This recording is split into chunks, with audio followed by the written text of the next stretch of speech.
Hello everyone, welcome to the Power Academy. Here in this topic we will going to talk about the Lithuania and the China. And these kind of topics we have been following since the inceptions of these kind of events.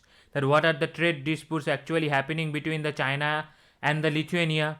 What are the reasons behind it? I have already discussed in the previous two topics. If you want to go and fetch those topics, please go and fetch those topics. As we all know, the Lithuania is an Eastern European nation, is a Baltic nation fighting an unequal war against the Asian dragon China. We have already discussed previously what is the Lithuania and the China dispute is all about. That's why you have to go back and have to look after the topics we have already discussed. Basically, the Lithuania allowed the Taiwan to open a de facto embassy in its capital Vilnius. Then the Chinese Foreign Office reacted furiously and forced the Lithuania to take back their decisions over Taiwan. But Lithuania reacted sharply by allowing the Taiwan to open their de facto embassy. After that, the China declared the Lithuanian ambassador in Beijing as persona non grata. Persona non grata means a person who is not welcome in the particular country, and also forced them to leave the China immediately. China also unofficially blocked the Lithuanian goods to enter the mainland China by withdrawing the name of the Lithuania from its custom office. So they all did unofficially to save their face in the world from the world or the World Trade Organizations. But now the European Union dragged them to the World Trade Organizations over the China's behavior towards the European Union member state Lithuania, because Lithuania is one of the 27 member states of European Union. The Chinese behavior is a threat to the integrity of the single European market, because these affect the intra-EU trade and also the EU supply chain, along with have a negative effect on the EU industry. The China has become hostile against the Lithuania. Now the China is blocking the goods which contain the Lithuanian components. The China is also threatening the private companies to do business in China, those who are doing the business with Lithuania. That's why these private companies are reluctant to cooperate because of the fear of retaliations from Beijing.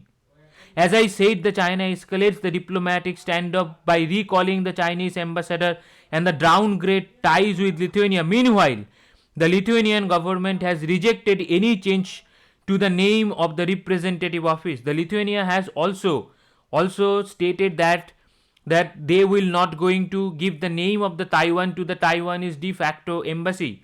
That they actually allowed the Taiwan to open it. So the disputes between the China and the Taiwan should have been ended, but the China has decided to drag this long. So how the China is reacting over this kind of development, over the development that the EU dragging the China to the World Trade Organizations over the Lithuanian trade disputes. The Beijing has already reacted by dismissing, by saying that the allegation against its country's trade blockade against the Lithuania is very groundless, and the inconsistent is very much groundless and the inconsistent. And the China also said that the China and the EU are continuing a planned summit in March between EU and China. The EU also reacted, saying that it has evidence of pressuring on the European companies operating in other member states to remove the Lithuanian inputs from their supply chain when exporting to the China. So EU has also countered the Chinese allegations by saying that they have the proof. They have the proof that how the Chinese companies or the Chinese governments are blocking the goods, those who are containing the Lithuanian components. Now our main focus is whether this move is symbolic or retaliatory. If the European Union move is somehow symbolic, then if that kind of things would have been retaliatory, then the European Union would have banned the Chinese goods to enter the Europe, or they would have put the high custom duty on the Chinese good. But they didn't do it, because the trade between the European Union and China is humongously over $600 billion. So that is why these kind of moves is somehow symbolic, because it could take the several years for the case to work its way through the WTO's blocking dispute settlement system. The dispute mechanisms is hobbling by an inoperable appellate branch, but the both EU and the China have agreed to mediate the cases using an EU crafted mechanism known as multi-party interim appeal agreement. Once the EU launches the case, the China has 60 days to enter to the consultations with the bloc. If that does not resolve the issue, the Brussels can request the establishments to resolve this through the panel discussions. Those proceedings normally last more than the maximum stipulated period of 9 months. So that is why these kind of movements are symbolic. So what kind of problems the Lithuanian businessmen are facing in this time? The Lithuanian Confederation Industry, a country's largest business association, said some 130 companies are unable to send the products to China or to clear the shipments through the Chinese customs. The economic value of the containers blocked is around 26.6 million euro, which is equivalent to the $29.9 million. The China's coercive measures included the restrictions on the exports to the Baltic nations, and the Chinese companies are cancelling the orders from the Lithuanian firms. The China in sense is also putting the pressures on the multinational companies to abandon the use of the Lithuanian components in their products. These kind of things are very, very common in the Chinese businessman's or the Chinese government's mind. They do the pressures on the countries, those who are trying to do the business with the Taiwan, because they think the Taiwan is their integral part. That is why, that is the problem. The China thinks that Taiwan is an integral part of the China, but the Taiwan is an independent nation. They have their prime minister, they have the legislatures, all the things are present over there. But they think they come under the China's foray. According to the China's custom statistics, trade of the goods from the Lithuania to China dropped by 91% in December compared with the last period of the last year. Same period of the last year. So what is the anti-coercion plan of the European Union? The EU is preparing a new anti-coercion mechanism that would allow for countermeasures in situations like the Lithuanian case. The bloc is also one of the first jurisdictions to design such a tool.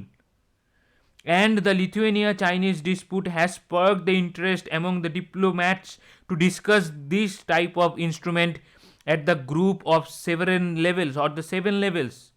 Be specifically, US trade representatives also expressed their deep concerns about the China's practices against the Lithuanian goods and the EU products with the content from the Baltic nations.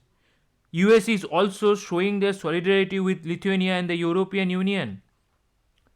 So according to my view, the the European Union's move is just an show off or an symbolic, because the EU and the China trade in goods is over $600 billion according to the 2020 data that I have already told you in the previously in one of the slides. So it is a move to placate the critics, those who are criticizing the European Union on an open forum not to help the Lithuania. They were talking against the European Union members. They were exposing the European Union dependency over the China and the explaining the EU as a China's economic colony. But in the contrast of the EU also expressed their concerns over the Beijing's mistreatment of the Muslim minority Uyghurs in the China's western Xinjiang region, its crackdown on the pro-democracy activities in the Hong Kong, and its military provocation in the South China Sea. These events has also hampered the EU-China relationship.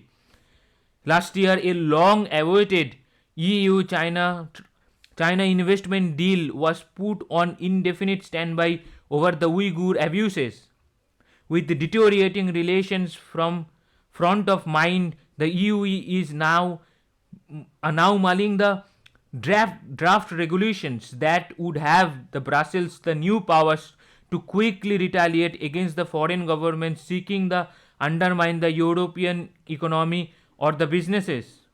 And this is how the European Union actually retaliating against the China, and this is how they are planning to retaliate against the China. At least they are showing their guts to show that they are not the Chinese colony actually, to show the critics that they are taking the steps. Now we have reached our question, and our today's question, we have two questions, and the first question is, as per the recent statistics, which country is the biggest trading partners of the European Union in 2020? The first option is China, second is United States, third is India, fourth is United Arab Emirates. The second question is, which country is set to register the Himalayan pink salt as geographical indicator?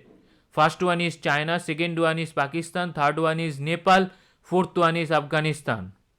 So thank you very much. Thank you for your attention.